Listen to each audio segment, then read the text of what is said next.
Hi, today my handsome husband and I are going to clean the coils on the back of the refrigerator.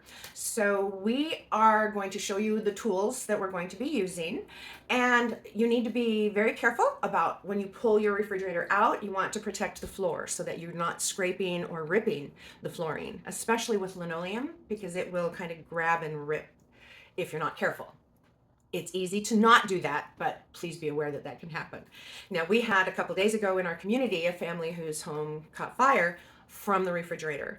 They were extremely fortunate people because they had working smoke detectors, they had a working fire extinguisher, and so they were able to do that while calling 911. Hear it go down, fire extinguisher, out of the house, meet at the corner. So that was fabulous. They did not lose their entire house because they were prepared, but their house caught fire because of the impacted coils on the back of the refrigerator. So let's get you going on this. Tools needed: vacuum, Phillips screwdriver, cleaner and cloth, skinny brush. We have a coffee bar that sits right next to the fridge, but it's movable. It's not stationary. So I can actually pull that out, move that out, and get it out of the way. If you're able to give yourself a little extra space, that's a good thing. Since we've got the coffee bar moved, I'm able to dust the wainscoting, however you pronounce that, wainscoting, on the wall here. And then I'm also going to be able to clean the floor underneath where it sits and the refrigerator sits. So be prepared for that too. Pull the fridge out. We're going to vacuum down here, and then we're going to start at the back of this. And you can see right there all that dust. And that is just been a year. Going to be packing. It's been a year. It's going to be packing in there. And we don't have any pets. And we don't have any pets. Okay, so we have vacuumed back here, and now I'm going to use a Phillips screwdriver and take off this cover so that we can get inside.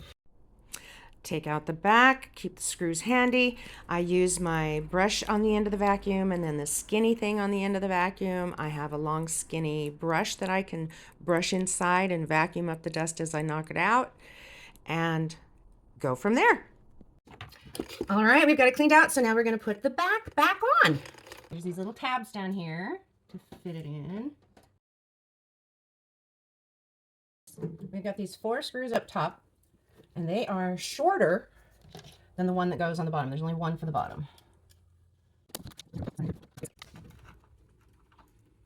So you got your ground wire right here. Your screw is going to go through that and into the hole. And there we go. Ta-ta-da-da! One of the things to keep in mind for your refrigerator, it needs to be level. And so we have to put, our floor is not level, and so we have to put some boards underneath the back of it so that it is level. So keep that in mind. We really hope this helped. So please leave us a comment, like and follow, and we have so much more to share with you. We will see you soon.